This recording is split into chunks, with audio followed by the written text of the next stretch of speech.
Hello everybody, Ryan here with Product Impressions, and today we may be adding what is the last piece of my desk setup for my home office, if there can be such a thing as a last piece. I have 1440 monitors that are both 27 inches, and I have a 24-inch 1080p. That is behind this box, which will hopefully be replacing that. This is the ROG Stryx OLED from ASUS. That is a 26.5-inch, also 1440p, and can refresh it up to 500 hertz. I know from prior experience testing this LG Epic, something along those lines. I will figure out what exactly it is and leave a link down in the description below for you to find that. But, oh, Omen, LG Omen. That one is also 27 inches, 1440p. Let's see how it actually compares to this new one from ASUS in their ROG line. Both are OLED panels, both have the same resolution, both are supposed to go up to like 400 or 500 hertz. I know for a fact that the docking station that I have here is not going to let me go all the way up to 500 hertz. I believe it'll probably max out around 144 or something around those lines. But in any case, perhaps I'll try hooking it up to a desktop, see if I can get any better. Let's go ahead and get this thing set up, see which monitor ends up being the centerpiece. I know it's going to be one of these OLEDs, though in all honesty, this is a Dell Alienware that is not OLED, but is also 27 inches and 1440p. And the difference is not that big. So let's go ahead and compare all three of these, see what we think. I can put a game up on each, see how the graphics look, how the colors, all of that kind of stuff. So yeah, let's go ahead and get this thing set up and see what we think. All right, I've got these two monitors set up side by side. Over here we have the new ASUS ROG monitor, and here we have the LG Omen series. Both of these 1440p monitors, both of them OLED panels. You can see here I've got a game open in a Windows mode. It runs decently well. All of the graphics run at full. You know, it's not an amazing game for testing these things, but it is the game that I actually play. So we can see here everything is looking nice and smooth on here. And I can move it over to the other window and everything's still perfectly nice and smooth. I don't see any problems as far as the graphical display on either one of these. From that perspective, I would say that these are basically completely equivalent monitors. I believe the ASUS ROG one over here does have a slightly higher refresh rate available. I believe the Omen one tops out, I believe it was 400 hertz, that one 500. My computer cannot run either one of them at those speeds. It tops out at 240 hertz, and if I do turn it up that high, I will need to actually reduce the resolution of my other monitors. So, you know, I have three monitors here. I like to have the same resolution on each one so that windows will be the same size if I drag them from one display to the next. So, I will say they do seem to generally be totally equivalent as far as it goes with the actual image that you get. There are some other like little peripheral things that they've added on. Like I think both of them have minor USB hubs. Like if you plug one cable from these things into your device, you will have two USB plugs on the monitor, things of that nature. So I don't really see that as being necessary because generally speaking, either you are running these things through a docking station, which already has plenty of ports, or a desktop computer, which is already going to have plenty of ports. So not really much of anything to consider as far as those extras are concerned. Now, let me pull this over here again, where I will say I do see a difference between these monitors is in how well they can be controlled.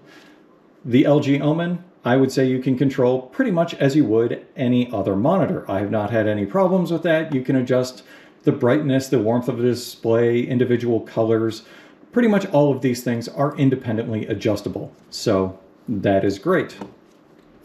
I will say the ASUS one really falters when it comes to its control software. So let's go ahead and take a closer look at what you get. First off, When you are controlling things through the monitor itself, everything is through a knob back here that you can push and pull up and down, left and right in order to make whatever changes you would like. You will see here, if you are able to zoom in or see on the screen, this here is the color option. It's not available. Why are they releasing a monitor where you cannot actually control the colors of the display? That is ridiculous. If we go into, well, let's clear that off of the screen. If we look over here in the control panel itself, game visual, you can check out all of these things. Oh, hey, the red, green, blue controls are not available. So I don't know if they are waiting on some kind of firmware update, but why you would release a monitor where you cannot even control the colors is ridiculous. Okay, you can go into all of these other settings here, depending on what you are actually doing, and set up individual things depending on your use case. Cool, that is nice.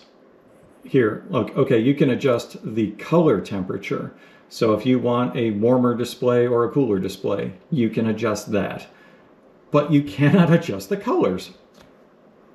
What the hell? Like, that is basic ever since the 80s or 90s. You could adjust the colors on any display, but not here. Game Plus, if you want to have a red dot in the center of the screen as an addition, you know, however you want to cite things, cool. Not really useful for my purpose. Maybe it is for you.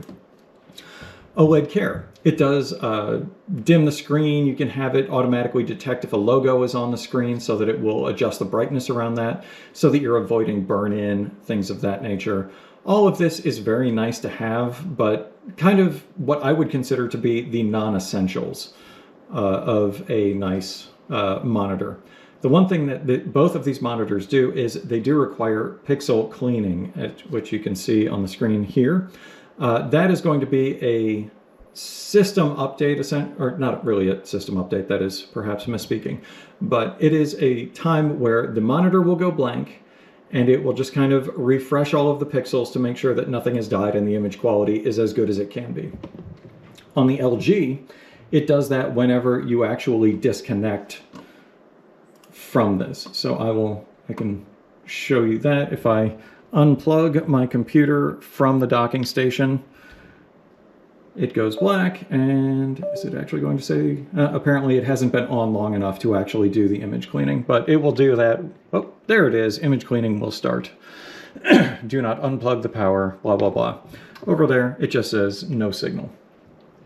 I can go ahead and plug this back in. It does take several minutes for the image cleaning to work on either device. Where the LG is better is that it does this when it powers off or loses the signal. The ASUS will interrupt whatever you are doing and say, we need to do this, you know, pixel cleaning, and it will prompt you to do that, and the monitor will be unusable for 5 or 6 minutes while it does that. So if your setup is also your work setup, I would not use this as a primary monitor. If after 6.5 hours you're getting to the end of your day and you happen to be in a call and you suddenly lose your monitor, that is phenomenally frustrating because it just wants to maintain itself. I'm sure that you can actually turn that off in this display center thing, but you know, that is something that you will need to balance for yourself because it is, you know, it is something that is good for the display to do. Now you can also see here, power saving mode. Do I want to switch to power saving mode? No. Why are you prompting me to answer this? Oh, do you want to go into standard mode? No, I'm not wanting to change anything. Every time that I plug my computer into this, it asks me multiple questions about, do I want to switch the mode of the monitor? No, no, no. I have it set up so that I can just plug it in and use it. Please stop prompting me for that. All right, another thing on this display center, which is going to be much smaller now because this, even though it looks, oh, hey, it'll actually let me move it now. It was not letting me move it before. We can go over here into the multi-screen thing and you can tell it what kind of patterns you would like to set up for having multiple screen settings on these, or not screen settings, window locations. So here you can see basically even split horizontal, even split vertical. Cool, no problem there. Where it starts screwing things up is if you have something maximized. And, oh, let's tell it to, oh, see, this is going through the ASUS software, and all of a sudden I can't actually tell it which one to go to. It is just locked in on 3. So, okay, I guess I have to release that there. Well, and yeah, it's completely hanging up now. Their software also screws up when you are moving windows, if they are maximized. So here we can see, all of a sudden it was just not able to be moved anymore. Okay, oh, there we go. Now it is locked in there. I'm trying to move it. Oh, and now it's frozen again. I cannot move it. Try it again. Oh, nope, it's frozen. And, oh, nope, it's frozen. Nope, it's frozen. So this is phenomenally buggy, intrusive, annoying software that they require you to use. I would be incredibly frustrated if I had actually paid for this monitor, but thank you Best Buy for sending it to me for free so that I can tell ASUS their software sucks. All right, let's go ahead and get rid of that. Let's get rid of that. Now, looking across all of these monitors, going over the YouTube compression and all of that, you're probably not going to really see much of a difference. In all honesty, between the ASUS and the LG, I don't notice a difference. I was able to get the coloration close enough to matching that it does not bother me to go from one screen to the other. Most of my time is spent working, less so on the gaming. So there is that consideration. The Dell Alienware monitor, if you look at my review of that one, where I compared it directly to the LG Omen monitor here, this one was, I believe, $280 brand new versus $800 to $900. You are not getting enough of an improvement with either of these OLED panels to really justify it when you could get 3 of this. Left to my own devices, if I were spending my own money, I would get 3 of the Alienware ones. If I only wanted to have, you know, a 1 or 2 monitor setup, I would go with the LG Omen. I would say ASUS, purely because of their software, is the inferior choice. The LG one is going to be dramatically better. It is way less intrusive, and it does not mess with your system in the same way that ASUS software does. All right, hopefully this has been of some help to all of you. There are links to all of these monitors down below. Once again, I would recommend either one of these two, and most likely if you are spending your own money, I would go with the Dell Alienware one. But Best Buy was nice enough to send me all 3 of these, so nice to have this one as a main display. I am honestly indifferent for the side monitors. If I would have that one or the Alienware, and honestly, I'd probably prefer another one of these, but just the economics of it does not really justify me trying to sell that one and buy that one. I would end up paying way too much for that one based on how all of these programs work. In any case, hopefully this has been of some help to you. If you would like, if you have any questions, feel free to leave them in the comment section down below. I'll do my best to answer whatever I can. Otherwise, like, share, subscribe, and I will see you next time.